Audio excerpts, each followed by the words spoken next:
Video TET परीक्षा देणाऱ्या शिक्षकांसाठी बनविलेला आहे। नमस्कार विद्यार्थी मित्रांनो, याच्यापूर्वी आपण अध्यापन प्रक्रिया, अध्यापन पद्धती हा घटक पाहिलेला आहे।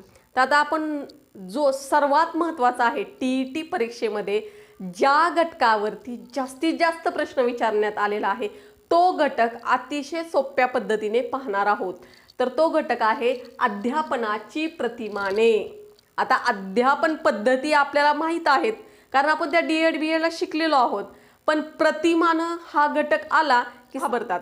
तर प्रतिमानं असा वेगळी कोणती कन्सेप्ट नाही, अतिशय सोपी कन्सेप्ट आहे।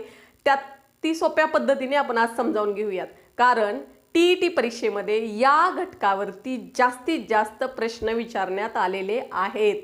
तर आपण प्रतिमाने हे कन्सेप्ट आधी बघूया। बघा, अमेरिकेमध्ये विद्यापीठातील शिक्षणशास्त्र विभागामध्ये एक समस्या भेडसावत होती। काय की अध्यापकांना प्रशिक्षण काळात जो तात्विक भाग शिकवला जातो, जसं आपल्या इथं डीएड आणि बीएड या व्यावसायिक कोर्सेस जेव्हा आपण घेतो त्या काळात आपल्याला जी थेरॉटिकल भाग शिकवला जातो, त्या थेरॉटिकल भागा जो आहे त्याचा प्रत्यक्षात वर्ग अध्यापन करत असताना शिक्षक वर्ग अध्यापन करत असताना वापर केला जात नाही। ही समस्या त्यांना भेडसावत होती आणि ह्या समस्येवर उत्तर शोधण्यासाठी त्यांनी काय केलेलं आहे, काही प्रकल्प सादर करायला सांगितले आणि बरेच प्रकल्प विद्यापीठामध्ये सादर केले गेले। त्याच वेळी ब्रुश जॉइस आणि मार्शाविल यांनी सुद्धा एक प्रकल्प सादर केला, तो म्हणजे अध्यापनाची प्रतिमानं। तर हाच प्रकल्प त्यावेळी सर्वमान्य झाला आणि ब्रुश जॉइस व मार्शाविल यांनी मॉडेल्स ऑफ टीचिंग या त्यांच्या ग्रंथात ही सर्व प्रतिमानं मांडलेली आहेत।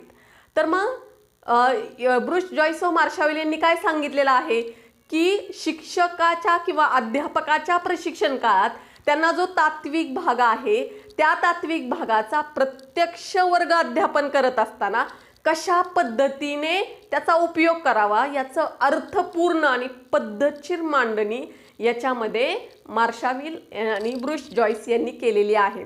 तर बघा, यांनी ही प्रतिमानं मांडत असताना यांनी कोणकोणत्या क्षेत्राचा अभ्यास केलेला आहे, तर शैक्षणिक मानसशास्त्र आहे, मानसोपचार आहे, अभ्यासक्रम निर्मिती प्रकल्प असतील। तर या सर्वाचा अभ्यास करून त्यात जी संशोधनं झालेली आहेत त्या क्षेत्रामध्ये जी विविध संशोधनं झालेली आहेत त्या संशोधनाचा अभ्यास करून त्यातील ज्ञानाचा उपयोग अध्यापनामध्ये कसा करता येईल याचा वापर, एवढा अभ्यासपूर्ण वापर करून त्यांनी प्रतिमानं तयार केलेली आहेत। आता आपल्याला सर्वात पहिलं अध्यापन पद्धती आणि अध्यापनाची प्रतिमानं यातला थोडक्यात फरक बघूयात। जसं बघा, अध्यापन पद्धती आपण विषयानुसार वापरत होतो, या विषयाला ही अध्यापन पद्धती बरोबर, किंवा आपल्याला ही उद्दिष्ट प्रायोगिक पद्धती वापरतोय कारण आपल्याला मुलांना त्यातले प्रयोग समजले पाहिजे, म्हणजे त्या ठिकाणी आपण पूर्ण सारवरती ती पद्धती वापरली जात होते। पण प्रतिमानं तशी नाही आहेत, विशिष्ट हेतू साध्य करण्यासाठी प्रतिमानं वापरली जातात। म्हणजे आशयामध्ये विविध हेतू असतात, ते विशिष्ट हेतूसाठी विशिष्ट प्रतिमान वापरलं जातं बरोबर। तर प्रतिमानं कशी आहेत, त्याला मानसशास्त्रीय तत्वाचा आधार आहे, ते सिद्धांतावर आधारलेलं आहे, त्याच्यावर विविध संशोधनं करून प्रतिमानं तयार केलेली आहेत आणि प्रतिमानांची विभागणी सुद्धा अशी केलेली आहे की प्रत्येक विशिष्ट हेतूसाठी वेगवेगळी प्रतिमानं आहेत। म्हणजे अतिशय सिस्टमॅटिक, रचनाबद्ध असं प्रतिमानांचं शास्त्रशुद्ध काम आहे। आणि त्याच्यामुळं काय होत असतं, हे जो आपण बीएड आणि डीएडला जो तात्विक भाग शिकतो त्याचं ॲक्च्युअल इम्प्लिमेंटेशन जे आपल्या लेक्चरमध्ये व्हायला पाहिजे ते प्रतिमानांमुळं होत असतं। तर अशा प्रकारे प्रतिमाने म्हणजेच काय, एक आकृतीबंध आराखडा, तुम्हाला प्रत्यक्षात आज वर्गात काय काय करायचं आहे याचा परिपूर्ण असा आराखडा करायचा आणि ते विशिष्ट हेतूसाठी, आशयातील विशिष्ट हेतूसाठी विशिष्ट प्रतिमान वापरायचं, असं ही प्रतिमानाची काय केलेलं आहे, वर्गीकरण केलेलं आहे। बघा, टीईटीमध्ये प्रश्न विचारला जात असताना रेफरन्स पुस्तकं जी असतात डीएड आणि बीएडला, जी तुम्हाला बुक्स असतात त्यातले जशी ना तशी वाक्य पडली जातात, म्हणून याच रेफरन्स पुस्तकामधले आपण साम्य आणि भेद थोडक्यात बघूयात। एक आहे अध्यापन पद्धती वर्गव्यवस्थेशी निगडीत असल्याने त्यांच्यात यांत्रिकता आली आहे, लवचिकता नसते। अध्यापन प्रतिमानांत सुयोग्य शैक्षणिक कृती वातावरण निर्मिती कशी करावी यासंबंधी मार्गदर्शन असते. विशिष्ट प्रकारची उद्दिष्टे साध्य करण्यासाठी उपयुक्त असे अध्यापनाचे व अध्ययनाचे मार्ग दर्शवलेले असतात. दुसरा भेद दिलेला आहे. सर्वच अध्यापन पद्धतीची निर्मिती, रचना, विकास मानसशास्त्रीय उपपत्तीवर आधारित नाहीत. ज्या अध्यापन उपपत्तींचा आधार आहे त्यात उपपत्ती व प्रत्यक्ष पद्धती, सिद्धांत व व्यवहार यांचा सांधा जुळलेला नाही. मी तुम्हाला मगाशी सांगितल्याप्रमाणेच बघा, अध्यापन प्रतिमानात आधारभूत मानसशास्त्रीय सिद्धांताचा अंतर्भाव असतो. कधी कधी त्या प्रतिमानांची व्यवहार्यता दाखविणारा प्रत्यक्ष अनुभवाचा पुरावाही सोबत दिलेला जातो. अध्यापन प्रतिमानाची निर्मिती करताना ब्रूस जॉईस आणि मार्शावेल यांनी केवळ शिक्षणशास्त्रच नव्हे तर मानसशास्त्र, मानसोपचारक, समाजशास्त्र, तत्त्वज्ञ अशा अनेक क्षेत्रातील तज्ज्ञांचा आधार घेतला आहे. त्यात आसुबेल, ब्रुनर, स्किनर हे अध्ययन उपपत्तीचे जनक, हंट, कोहलबर्ग, पियाजे हे विकासवादी उपपत्त्यांच्याही मानसशास्त्रज्ञ, इरिकसन, मॅस्लो, कार्ल रॉजर्स सारखे मानसोपचारक, तसेच जेम्स ब्राउन हे तत्त्वज्ञ सुद्धा आहेत. 3. अध्यापन पद्धतीचा अवलंब करताना शिक्षकाची विशिष्ट भूमिका असते. शिक्षक विद्यार्थ्याच्या तुलनेत उच्च पातळीवर असतो. अध्यापन प्रतिमानाचा अवलंब करताना उद्दिष्टानुसार बदलणारी भूमिका शिक्षक पार करू शकतात आणि कधीही शिक्षक, कधीही मार्गदर्शक, सामाजिक जाणीव निर्माण करणारा नेता इत्यादी बदलणाऱ्या भूमिका पूर्ण कराव्या लागतात. कशामध्ये? अध्यापन प्रतिमानामध्ये. आणि 4 आहे, अध्यापन पद्धती कोणत्याही एका विशिष्ट प्रकारच्या पाठातच उपयोगी पडतात असे नाही. निरनिराळ्या पाठांमध्ये व निरनिराळ्या पाठ्यांशाच्या अध्यापनासाठी त्याचा वापर करता येतो. तसेच अध्यापन पद्धतीमध्ये आंतरक्रियाचा आकृतिबंध निश्चित असल्याने साचेबंदपणा असतो. पण अध्यापन प्रतिमानांमध्ये संशोधनातून सिद्ध झालेल्या तत्वानुसार वर्गात विशिष्ट उद्दिष्टासाठी पोषक वातावरण निर्मितीला अधिक महत्त्व असते आणि त्यामुळे वातावरण निर्मितीला प्राधान्य शिक्षक कृती हे साधन व लवचिकता असते. लवचिक बाब आहे म्हणजे पद्धती ह्या साचेबंद असतात आणि प्रतिमानही लवचिक असतात. म्हणजेच सामान्यपणे एकच पद्धती अनेक उद्दिष्ट व अनेक विषयाकरता वापरता येऊ शकतात अध्यापन पद्धती. पण अध्यापन प्रतिमानं विशिष्ट हेतूसाठी वापरले जाते आणि काही प्रतिमाने विशिष्ट विषयाचा अध्यापनासाठी उपयुक्त ठरू शकत नाहीत. म्हणजे विशिष्ट विषयासाठी विशिष्ट अध्यापन पद्धती जशा वापरल्या जातात तशी प्रतिमानं ही फक्त त्या विषयातील विशिष्ट उद्दिष्टासाठी वापरली जातात. अध्यापन पद्धती केवळ अध्यापनासाठी उपयुक्त ठरतात. अध्यापन प्रतिमानं अध्यापनाबरोबरच शिक्षणक्रम, अभ्यासक्रम, शैक्षणिक साधनं निर्मितीसाठी सुद्धा मार्गदर्शक ठरतात. जसं बघा, संकल्पना प्राप्ती प्रतिमान बौद्धिक विकासासाठी उपयुक्त ठरते. अग्रज संघटक प्रतिमान माहितीचे संघटन करण्यासाठी उपयोगात येतं. अशा पद्धतीने प्रतिमानांचे अनेक फायदे आहेत. प्रतिमानं याची व्याख्या आपण थोडक्यात बघूया. बघा, वर्ग अध्यापन करण्यासाठी मार्गदर्शन करू शकणारा आराखडा किंवा आकृतिबंध. बघा व्याख्या कशा तयार झालेल्या आहेत. वर्ग अध्यापन करण्यासाठी मार्गदर्शन करू शकणारा आराखडा किंवा आकृतिबंध. बरोबर. तर याच्यामध्ये शिक्षक आणि विद्यार्थी परस्पर सहकार्याने ज्या शैक्षणिक कृती करायच्यात, ज्या गोष्टी करायच्यात याचा सर्व मिळून एक काय केला जातो? आराखडा केला जातो. त्याला काय म्हणणार? अध्यापनाची प्रतिमानं. आता ब्रूस जॉईस काय म्हणतात? अध्यापनाची प्रतिमानं म्हणजे अध्ययनाच्या वातावरणाचे वर्णन, असं ब्रूस जॉईस यांची व्याख्या आहे. अध्ययनाच्या वातावरणाचे वर्णन. आता त्याचबरोबर बघूया, वर्गातील अध्यापन व अध्ययनासाठी वापरण्याचे साहित्य यांचे नियोजन करण्यासाठी वापरलेला आराखडा. बघा, अध्यापन आणि अध्ययन याच्यासाठी जे पण शैक्षणिक साधन लागणार आहे त्याचं नियोजन करण्याचा जो आहे त्याचा जो आराखडा बनवलेला आहे त्याला काय म्हणतात? प्रतिमानं असं म्हणतात. आता पद्धतीमध्ये तुम्हाला कधी काय करायचं हे नसतं सांगितलं, पद्धती अशी अशी वापरायची, पण प्रतिमानामध्ये तुम्ही कुठल्या वेळेस काय वापरायचं याचं पूर्ण नियोजन असतं. तुम्ही जे अर्धा तासात जे शिकवणार आहे त्याचं पूर्ण नियोजन असतं, बरोबर. गेज एन एल काय म्हणतात, अध्ययन विषयक विचारांची पद्धती किंवा संशोधनाचा आकृतिबंध म्हणजे प्रतिमान होय. बघा, प्रतिमान ब्रुश जॉईस यांना काय म्हणायचं आहे बघा, सर्वात सोपी कन्सेप्ट आपण बघूया. प्रतिमान म्हणजे काय, एक कार्यनीती आपल्याला जी वापरायची आहे, कार्यनीती, आणि त्या कार्यनीतीतील प्रत्येक कृतीबाबतची कार्यकुशलता, आणि आपल्याला त्या कार्यनीतीमध्ये ज्या ज्या शैक्षणिक कृती किंवा परिस्थितीची रचना करायची आहे त्याच्यासाठी योग्य अशा मार्गदर्शक सूचनांचा जर आपण वापर केला तर आपलं अध्यापन अधिक परिणामकारक आणि आपलं अध्यापन अधिक विकास त्याचा होणार आहे. तर अशा पद्धतीने ब्रुश जॉईस आणि मार्शावेल यांनी काय केलेलं आहे, अध्यापन प्रतिमानांची निर्मिती केलेली आहे. तर आता बघूयात अध्यापन प्रतिमानांची काही वैशिष्ट्ये बघूयात.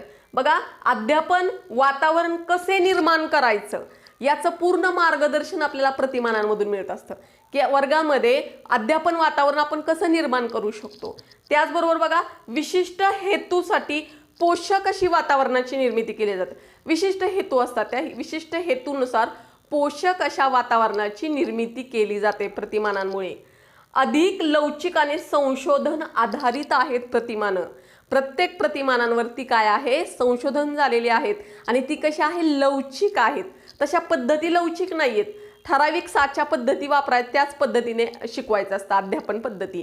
पण प्रतिमानं कशी आहेत, लवचिक आहेत.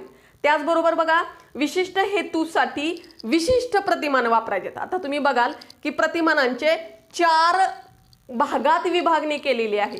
ब्रुश जॉईस आणि मार्शावेल यांनी 4 भागामध्ये प्रतिमानांची विभागणी केलेली आहे. म्हणजे समजा व्यक्तिमत्वाचा विकास करायचा आहे तर व्यक्तिगत विकास प्रतिमान आहेत वेगवेगळी, मग त्याच्यामध्ये 2-3 प्रतिमानं दिलेत. पहिल्या ह्याच्यात 8 प्रतिमानं दिलेली आहेत. म्हणजे प्रत्येक भागानुसार वेगवेगळी प्रतिमानं मांडलेली आहेत. आता बघूयात, विशिष्ट शैक्षणिक उद्दिष्टानुसार प्रत्येक शैक्षणिक उद्दिष्टानुसार त्या प्रतिमानांचं वर्गीकरण करण्यात आलेलं आहे. त्याचबरोबर बघा, अध्यापन व अध्ययन संशोधनावर आधारित आहेत ही सर्व प्रतिमानं. कशावर आधारित, अध्यापन आणि अध्ययनावरती जी संशोधनं झालेली आहेत त्याच्यावरती आधारित ही प्रतिमानं आहेत. त्याचबरोबर बघा, संशोधकाकडून हेतुतः आणि प्रयत्नपूर्वक निर्मिती झालेली आहे अध्यापनाच्या प्रतिमानांची. तर अशा पद्धतीने अतिशय सिस्टमॅटिक असं अध्यापन प्रतिमानं मांडली गेलेली आहेत. या ठिकाणी अध्यापनाच्या प्रतिमानांची वैशिष्ट्ये दिलेली आहेत. ही विधानं कधी कधी जशी ना तशी पडतात, त्यामुळे आपण ती थोडक्यात बघूयात.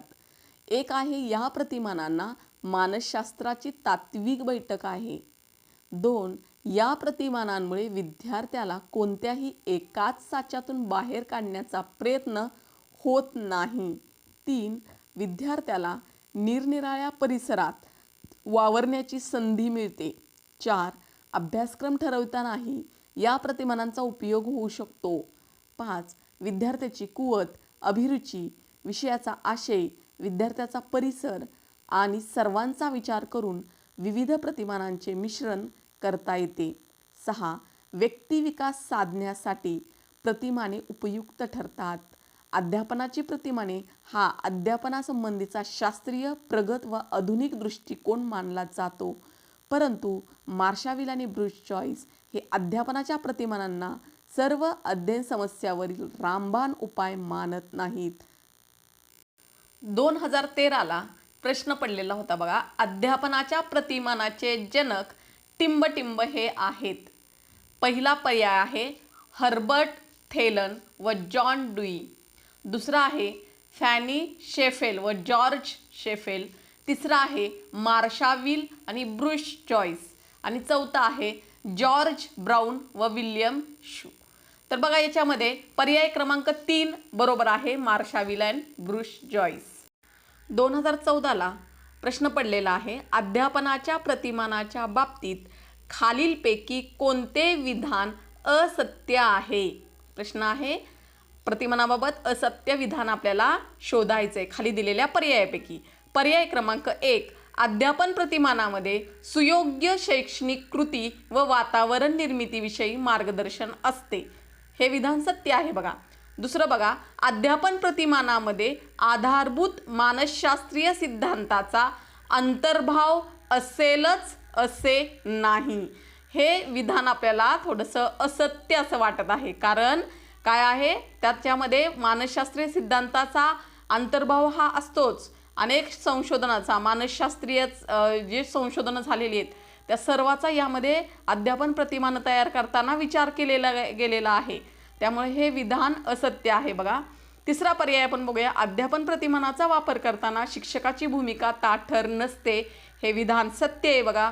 आणि चौथं आहे, अध्यापन प्रतिमानामध्ये उद्दिष्ट साध्य करण्यासाठी मार्ग दर्शविलेले असतात. हेही विधान सत्य आहे. म्हणजे 4 पर्यायापैकी फक्त विधान 2 हे आपल्याला असत्य आहे. तर त्यामुळे विधान 2 हे या प्रश्नाचं उत्तर आहे. 2016ला आणखीन एक प्रश्न पडलेला आहे प्रतिमानांवरती. अध्यापन प्रतिमान स्वरूपाबाबत खाली दिलेल्या विधानांपैकी कोणती विधाने योग्य आहेत? अविधान आहे, अध्यापन प्रतिमान म्हणजे वर्गात अध्यापनासाठी मार्गदर्शन करणारा आराखडा होय. हे विधान योग्य आहे. ब बघूयात, अध्यापन प्रतिमान म्हणजे अन्य परिस्थितीत अध्यापनासाठी मार्गदर्शन करणारा आराखडा होय. हेही विधान बरोबर आहे. आणि क आहे, अध्यापन प्रतिमान वापरताना साचेबंदपणा असावा लागतो. तर हे विधान चुकीचं आहे. कारण अध्यापन प्रतिमान ही लवचिक असतात, अध्यापन पद्धती ह्या साचेबंद असतात. तर अध्यापन प्रतिमान ही कशी असतात? लवचिक असतात. त्यामुळे पर्याय क्रमांक 3 हा काय आहे? चुकलेला आहे. त्यामुळे खाली परत आपल्याला पर्याय दिलेले आहेत. 1 नंबरचा पर्याय दिलेला आहे तो योग्य आहे. अ आणि ब ही विधानं प्रतिमानाबाबत योग्य आहेत. आता आपण बघूया, ब्रुस जॉईस आणि मार्शावेल यांनी काय केलेलं आहे, मॉडेल्स ऑफ टीचिंग याच्यामध्ये ह्या सर्व प्रतिमानांची 4 भागात विभागणी केलेली आहे. आता ते 4 भाग कोणते हे आपण थोडक्यात बघूया. बघा, ज्ञान प्रक्रियाकरण प्रतिमान, ज्ञान प्रक्रियाकरण प्रतिमान. आता थोडक्यात आपण प्रत्येक विभागणी अशी का केली हे आपण थोडक्यात आधी बघूया. आणि त्याच्यानंतर बघा, प्रत्येक प्रतिमानांमध्ये खाली उपप्रतिमानं दिलेली आहेत. तर प्रश्न हे जास्त त्याच्यावर जोड्या जुळवा म्हणून विचारलेत. जसं तुम्हाला उपपत्तीमध्ये, आधुनिक उपपत्तीमध्ये कोणकोणत्या उपपत्ती येतात तर असे जे विचारलेलं आहे त्याच पद्धतीने प्रतिमानांमध्ये सुद्धा 4 भागात विभागणी आहे. आणि 4 प्रतिमानांची वेगवेगळी उपप्रतिमानं आहेत. तर याच्यामध्ये जोड्या जुळवावरती जास्त प्रश्न विचारण्यात आलेले आहेत. आता आपण बघूया, ज्ञान प्रक्रियाकरण प्रतिमान. दुसरा आहे व्यक्तिगत विकास प्रतिमान. तिसरा आहे सामाजिक अंतरक्रिया प्रतिमान. आणि नंतर आहे वर्तन परिवर्तन प्रतिमान. बघा, ज्ञान प्रक्रियाकरण, व्यक्ती विकास, सामाजिक अंतरक्रिया प्रतिमान आणि वर्तन परिवर्तन प्रतिमान. प्रत्येकाचं काय आहे? क्षेत्र वेगवेगळं आहे, बरोबर. तर आता बघूया, ज्ञान प्रक्रियाकरण प्रतिमानामध्ये काय गोष्टी येतात.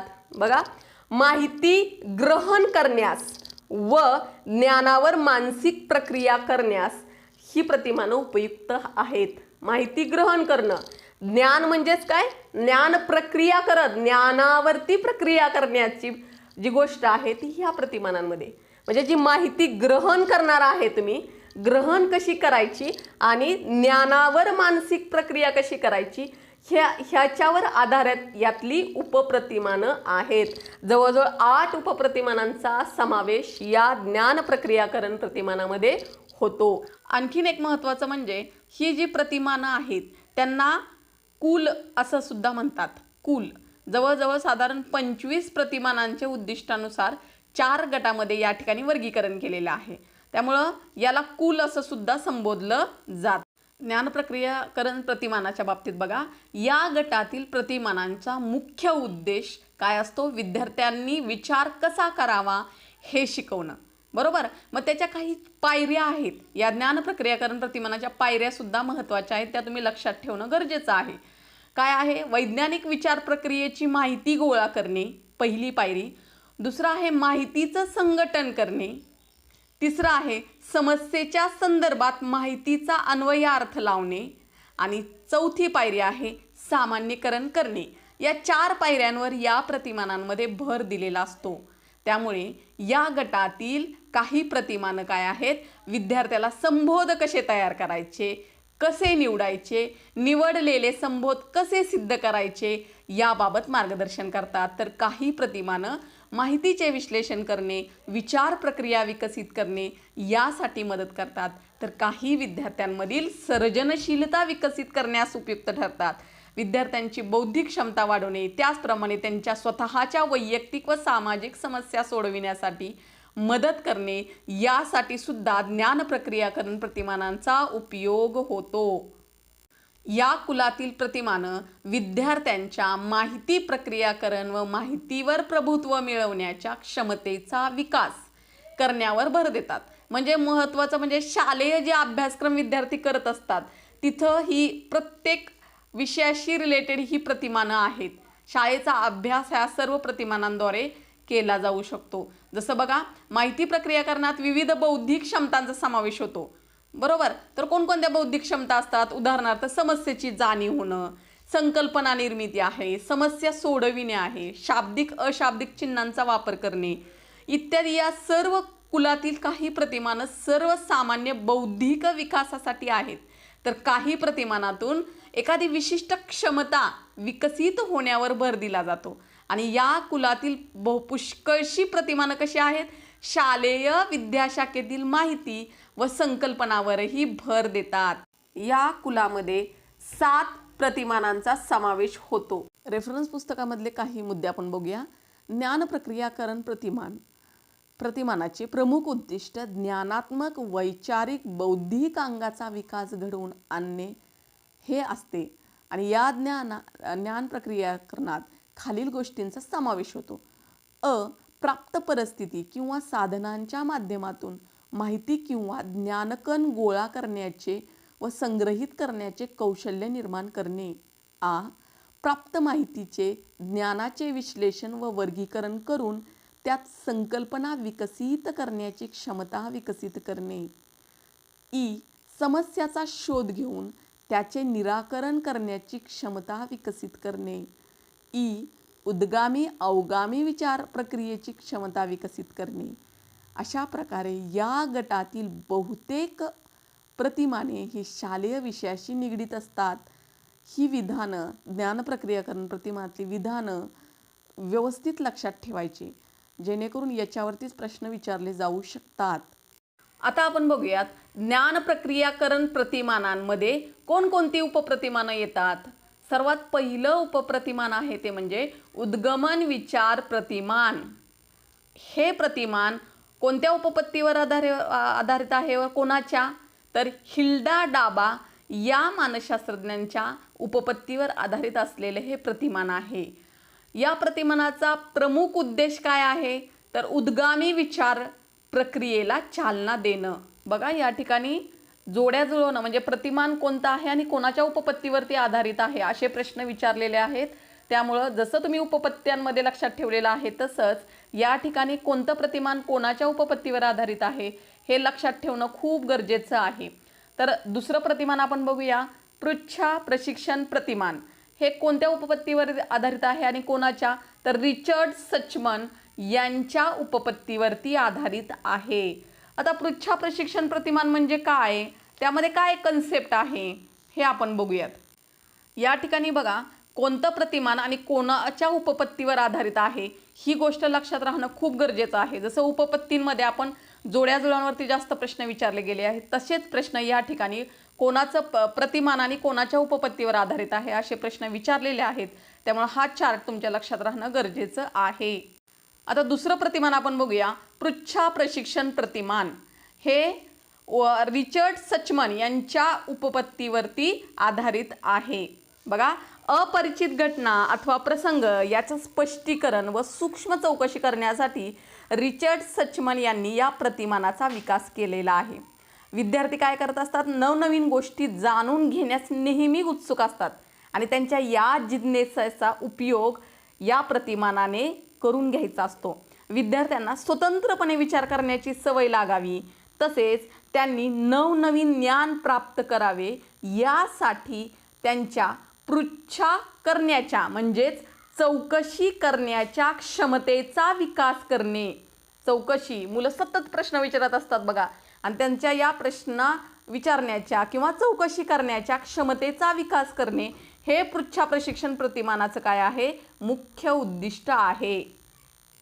तसेच परिकल्पना निर्मिती व समस्या उकल. पुढचं प्रतिमान आपण बघूया 3 क्रमांकाचं, वैज्ञानिक पृच्छा प्रतिमान. हे जोसेफ स्क्वॅब या मानसशास्त्रज्ञांच्या उपपत्तीवरती आधारित आहे. या प्रतिमानाचा उद्देश काय आहे, तर वैज्ञानिक माहितीचे पृच्छाद्वारे एकत्रीकरण करणे, त्याचं विश्लेषण करणं आणि ती माहिती तपासणे हे या प्रतिमानाचा काय आहे, मुख्य उद्देश आहे. पुढचं प्रतिमान आपण बघूयात, संकल्पना प्राप्ती प्रतिमान. संकल्पना प्राप्ती प्रतिमान हे जेरॉम ब्रुनर यांच्या कार्यावर व उपपत्तीवरती आधारित आहे. अध्यापनाची अप्रत्यक्ष कार्यनीती किंवा संरचित पृच्छा प्रक्रिया असे त्याचे थोडक्यात वर्णन करता येईल. यामध्ये शिक्षकांनी आधीच तयार केलेल्या उदाहरणांची गुणवैशिष्ट्य विद्यार्थी शोधतात. यासाठी समान गुणवैशिष्ट्ये असलेली सकारात्मक उदाहरणे व ही गुणवैशिष्ट्ये नसलेली नकारात्मक उदाहरणे याची तुलना विद्यार्थ्यांना करावी लागते आणि हे करत असताना विद्यार्थी दिलेल्या उदाहरणातील साम्य आणि फरक शोधून काढतात व त्यानंतर त्याचे ते 2 गटात विभाजन करतात. दिलेल्या माहितीच्या समूहातील सकारात्मक उदाहरणं व गैर उदाहरणं म्हणजे नकारात्मक उदाहरणं असे त्या माहितीचे वर्गीकरण करण्यासाठी समर्पक गुणवैशिष्ट्यांचा शोध घेण्याच्या प्रक्रियेतून संकल्पना प्राप्ती साध्य होते. म्हणजेच संकल्पना प्राप्ती प्रतिमानाचा मुख्य उद्देश काय आहे की विद्यार्थ्याने अभ्यासातील संकल्पना गोकंपट्टी न करता त्या संकल्पना कशा तयार होतात किंवा त्या संकल्पना समजून घेणं हे गोष्ट होण्यासाठी संकल्पना प्राप्ती प्रतिमानाचा उपयोग केला जातो. 5 नंबरचं प्रतिमान आहे बघा, बोधात्मक विकास प्रतिमान. हे जीन पियाजे व अन्य जे मानसशास्त्रज्ञ आहेत त्यांच्या उपपत्तीवर आधारित असलेलं हे प्रतिमान आहे. आता याच्यामध्ये काय केलं जातं तर विद्यार्थ्याचा बौद्धिक विकास कसा करता येईल, तसेच तर्क, अनुमान या क्षमतांचा विकास करण्यासाठी या प्रतिमानाचा उपयोग केला जातो. पुढचं प्रतिमान आहे अग्रत संघटक प्रतिमान. हे प्रतिमान डेव्हिड आसोबेल यांच्या अर्थपूर्ण शाब्दिक अध्ययन उपपत्तीवर आधारित असून ब्रुस जॉइस आणि मार्शावेल यांनी हे विकसित केलेलं आहे. अग्रत म्हणजे काय तर अग्रक्रमाने येणारा आणि संघटक म्हणजे काय तर विविध घटकांचे विशिष्ट पद्धतीने संघटन करणारा. म्हणजेच बघा पाठापूर्वी सादर करावयाचं प्रास्ताविक हे अग्रत संघटक आहे. स्वरूपाचे विधान किंवा साहित्य असोत. हे प्रतिमान डेव्हिड आसोबेल यांच्या अर्थपूर्ण अध्ययन उपपत्तीवर आधारित असल्यामुळे याच्यामध्ये काय केलेलं आहे, पूर्णाकडून भागाकडे या अध्यापन सूत्राचा अवलंब केला जातो. अवगामी उपगामावर भर दिला जातो. तसेच बघा आशयातील वेगवेगळे घटक उपघटक यांचा क्रम लक्षात घेऊन त्याची व्यवस्थित मांडणी करणे व पाठाच्या सुरुवातीला सादर करणे.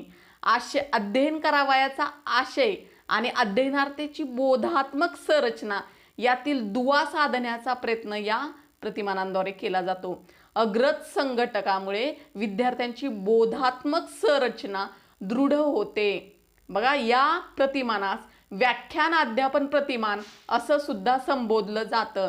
याच्यावरती 2014ला प्रश्न विचारण्यात आलेला आहे. खाली दिलेल्या विधानांपैकी अग्रत संघटक प्रतिमानाविषयी कोणती विधाने योग्य आहेत? अ आहे अग्रत संघटन प्रतिमानास व्याख्यान अध्यापन प्रतिमान असेही म्हणतात. हे विधान सत्य आहे, योग्य आहे.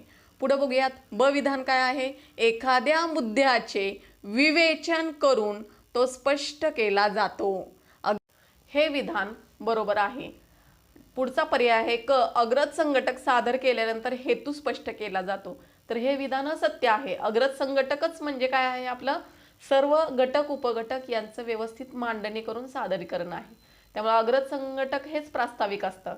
त्याच्यानंतर बघूया ड जुन्या माहितीचा अनावश्यक भाग वगळला जातो. तर हेही विधान चुकीचं आहे. कारण पूर्वज्ञान आणि नवीन ज्ञान यांची व्यवस्थित अशी सांगड घालून घटकाची व्यवस्थित मांडणी केली जाते. म्हणजेच अ आणि ब ही विधानं बरोबर आहेत. तर खाली परत पर्याय दिलेत 1, 2, 3, 4. तर पर्याय क्रमांक 1 हा बरोबर आहे, अ आणि ब. पुढचं प्रतिमान आहे स्मरणशक्ती प्रतिमान. हे प्रतिमान मायकल पेस्टली व इतर मानसशास्त्रज्ञ यांच्या उपपत्तीवर आधारित आहे. स्मरणशक्तीस चालना देणे हे या उपपत्तीचा मुख्य उद्देश आहे. स्मरणशक्ती हा अध्ययनाचा पाया आहे. त्यासाठी स्मरणशक्ती वाढविणारी तंत्रे अवगत करणे आवश्यक आहे. त्यामुळे विद्यार्थ्यांची अध्ययन क्षमता वाढून अभ्यासात गोडी वाटू लागते आणि या प्रतिमानाच्या अभ्यासामुळे खालील गोष्टी समजतात. घटना, कल्पना यावर प्रभुत्व प्राप्त होते. माहिती स्मृतीत ठेवण्याची पद्धती प्राप्त होते. तसंच अभ्यास विषयावर लक्ष केंद्रित होते. 2 नंबरचं प्रतिमान आहे व्यक्तिगत विकास प्रतिमान. व्यक्तिगत विकास प्रतिमानांचं मुख्य उद्दिष्ट काय आहे? विद्यार्थ्यांच्या व्यक्ती वैशिष्ट्य व सुप्त शक्तीचा शोध घेऊन विकास करणे. विकासाचे व्यक्तिगत अंग भावनाधिष्ठित असते आणि या प्रतिमानांची पुढील वैशिष्ट्य सांगता येतील. विद्यार्थ्यांच्या व्यक्ती वैशिष्ट्याचा विकास करून त्यांचे भावजीवन अधिक सदृढ करणे. त्याचबरोबर बघा, सामाजिक वातावरण व एकूण पर्यावरणाशी सर्जनशील संबंध प्रस्थापित करण्यास विद्यार्थ्यांना मदत करणे. व्यक्तिमत्वातील लवचिकता साध्य करणे. परिसराशी क्रियाशील होण्यास मदत करणे. व्यक्तीच्या अंगाच्या गुणांचा विकास होऊन व्यक्तिमत्वाला आकार देण्यास मदत करणे. अशा प्रकारे काय आहेत? ही वैशिष्ट्ये आहेत. अशा प्रकारे या प्रतिमानातून मुख्यतः व्यक्तिविकास व स्वचा विकास हा साधला जातो. व्यक्तीच्या स्वतंत्र व्यक्तिमत्वावर ही प्रतिमाने भर देतात. या प्रतिमानाद्वारा माहिती प्रक्रियाकरण क्षमता व इतरांशी परस्पर संबंध सुधारण्यास मदत होते. या गटातील प्रतिमानं पुढील प्रमाणे. अनिर्देशित अध्यापन हे पहिलं प्रतिमान आहे.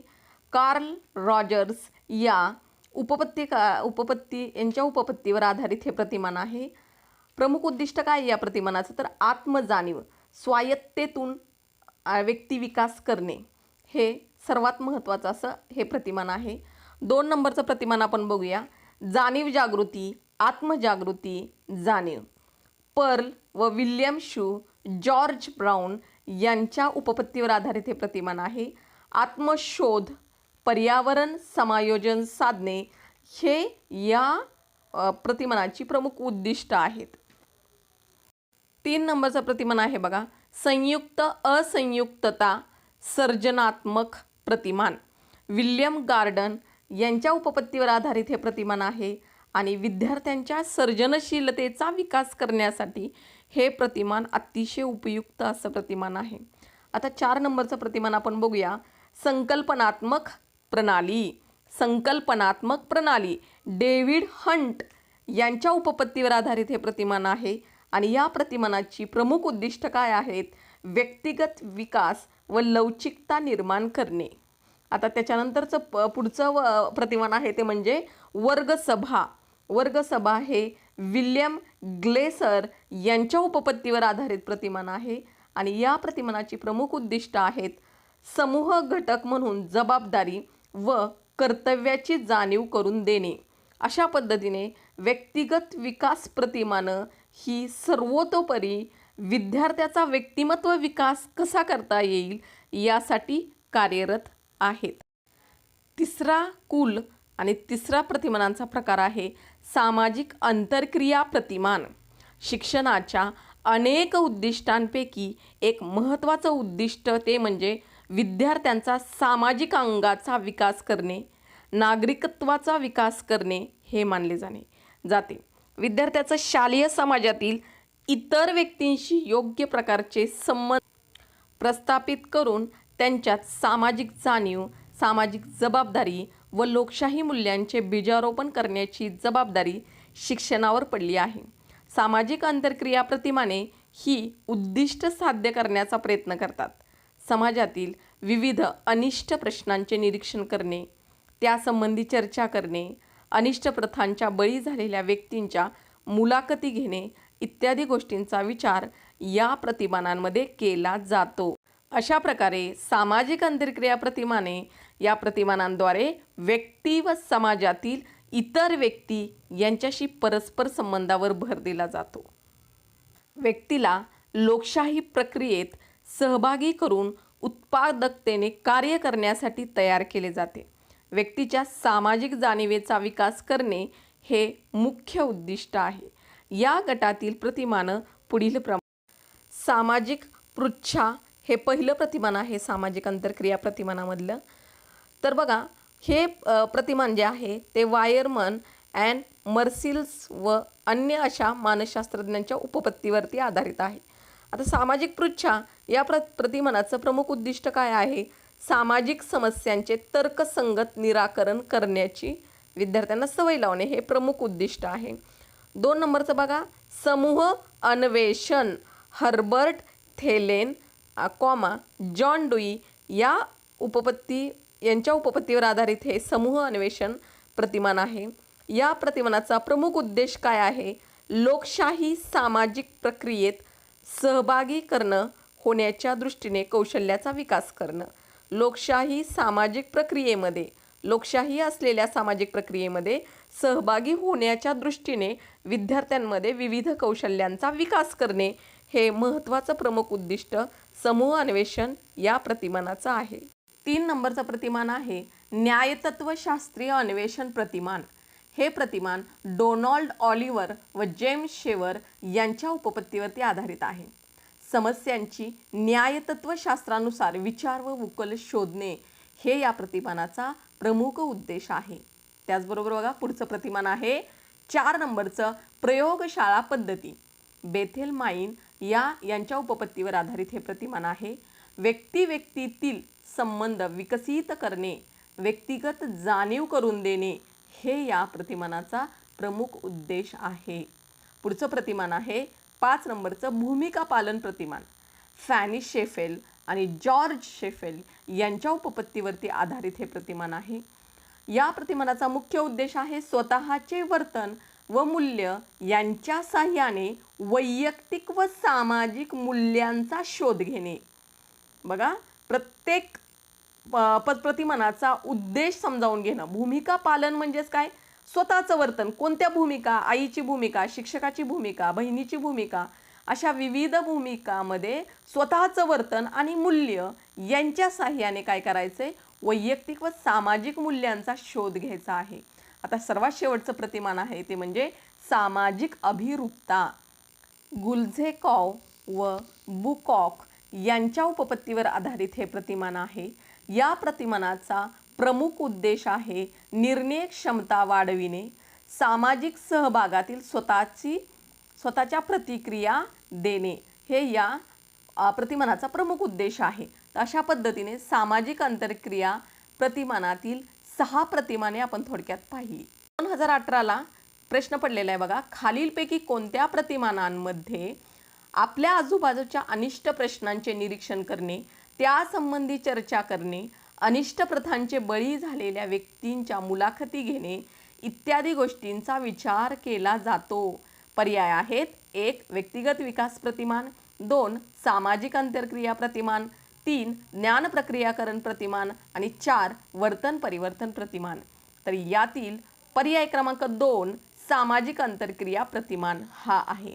आता या प्रश्नावरून तसेच आत्तापर्यंत केलेल्या प्रश्नाच्या विश्लेषणावरून एक गोष्ट आपल्या लक्षात येते की तुम्हाला जे BEd आणि DEdला रेफरन्स पुस्तकं जी होती त्या पुस्तकातील जशी ना तशी वाक्य काही प्रश्नांमध्ये पडतात. त्यामुळे अभ्यास करताना रेफरन्सची फडके प्रकाशन वगैरे असतील अशी पुस्तकाचं वाचन तुम्ही करा. वर्तन परिवर्तन प्रतिमान या वर्तन परिवर्तन सिद्धांतावर आधारित अध्ययन उपपत्तीनुसार शिक्षणात विद्यार्थ्यांच्या बाह्य दृश्य वर्तन परिवर्तनावर भर दिला जातो. म्हणजेच काय, जे दृश्य स्वरूपात जे मुलांच्या वर्तनात बदल दिसेल तो वर्तन बदल. अध्ययन अनुभवांची विशिष्ट प्रकारची क्रमबद्ध रचना व प्रबलीकरण प्रक्रियेद्वारे हे वर्तन परिवर्तन घडवून आणण्याचा प्रयत्न करणारी प्रतिमाने या गटात मोडतात. म्हणजेच बघा, अध्ययनाची अनुभव जे प्रत्यक्ष अध्ययन अनुभव कसं देता येतील, त्याचबरोबर मुलांना प्रेरणा कशी देईल, प्रेरणेद्वारे काय करता येणार आहे, मुलांच्या वर्तनात परिवर्तन घडवून आणण्याचा प्रयत्न केला जाणार आहे.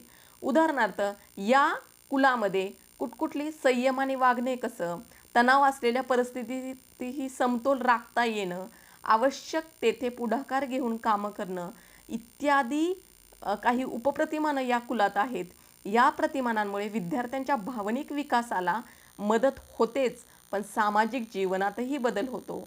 अध्यापनातून विविध उद्दिष्ट साध्य करावयाचे असल्यामुळे शिक्षकाला केवळ एका गटातील प्रतिमानांचा विचार करून चालणार नाही, तर प्रत्येक गटातील काही किमान प्रतिमानांचा वापर करावा लागेल. असं न केल्यास विद्यार्थी केवळ पाठ्यपुस्तकं शिकेल, व्यक्तिमत्व विकासाला व समाजाला एक घटक म्हणून असलेल्या जबाबदारीत तो मागे पडेल.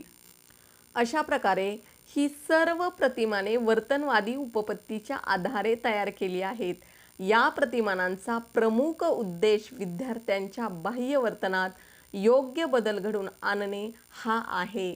शिक्षण, प्रशिक्षण, उपचार, व्यक्तिव्यक्तीतील संबंध या क्षेत्रात त्यांचा उपयोग केला जातो. या गटातील प्रतिमानं पुढील प्रमाणे. 1 नंबरचं प्रतिमान आहे संभवनीयता व्यवस्थापन. याचे उद्गाते आहेत स्किनर व इतर, आणि या प्रतिमानाचा मुख्य उद्देश आहे संकल्पना, कौशल्य व निर्मिती. 2 नंबरचं प्रतिमान आहे आत्मनियंत्रित शैथिल्य. स्किनर व इतर याचे उद्गाते आहेत सामाजिक कौशल्य, चिंता, वैफल्य कमी करणे. 3 नंबरचं प्रतिमान आहे मानसिक तणाव कपातीकरण. वोल्फ व इतर हे या उद्गाते आहेत, इतर काही मानसशास्त्रज्ञ. या प्रतिमानाचा मुख्य उद्देश काय आहे, मानसिक संघर्ष व ताण कमी करणं. पुढचा आहे 4 नंबरचं प्रतिमान आहे आत्मविश्वास प्रशिक्षण प्रतिमान. वोल्फ व इतर भावनांचे नैसर्गिक प्रकटीकरण. आता पुढचं बघूया, 5 नंबरचं प्रतिमान आहे निसर्ग वेदन क्षमता प्रतिमान. वोल्फ व इतर या प्रतिमानाचे उद्गाते आहेत मानसिक ताण तणाव कमी करणं, हे या प्रतिमानाचा मुख्य उद्देश आहे. आणि सर्वात शेवटचं प्रतिमान वर्तन परिवर्तन प्रतिमानातला आहे प्रत्यक्ष प्रशिक्षण प्रतिमान. हे गँगने व इतर मानसशास्त्रांच्या उपपत्तीवर आधारित आहे. याचा प्रमुख उद्देश आहे वर्तनात व कौशल्यात सुधारणा करणे. बघा, 2017ला प्रश्न पडलेला आहे, खालीलपैकी कोणती प्रतिमाने वर्तन परिवर्तन प्रतिमान या कृतीत समाविष्ट होती. अ आहे आत्मविश्वास प्रशिक्षण, ब मानसिक तणाव कपातीकरण, क निसंवेदनीकरण आणि 5 समूह अन्वेषण. तर आता बघा, पर्याय खाली दिलेत 1, 2, 3 आणि 4. तर यातील पर्याय क्रमांक 1 बरोबर आहे. अ, ब आणि क हे काय आहेत, वर्तन परिवर्तन प्रतिमानातील कृतीमध्ये समाविष्ट होतात.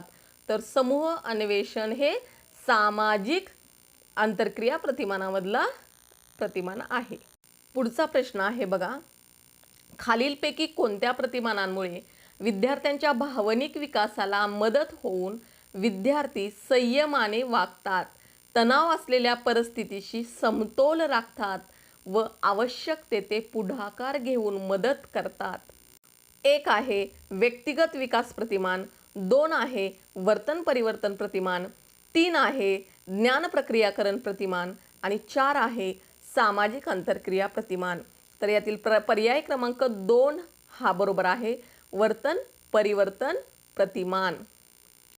बघा, या ठिकाणी उपपत्तींप्रमाणेच जोड्या लावा. उपपत्ती प्रतिमानं आणि त्यातील उपप्रतिमाने यांच्या जोड्या लावा असा प्रश्न पडलेला आहे बघा 2014ला.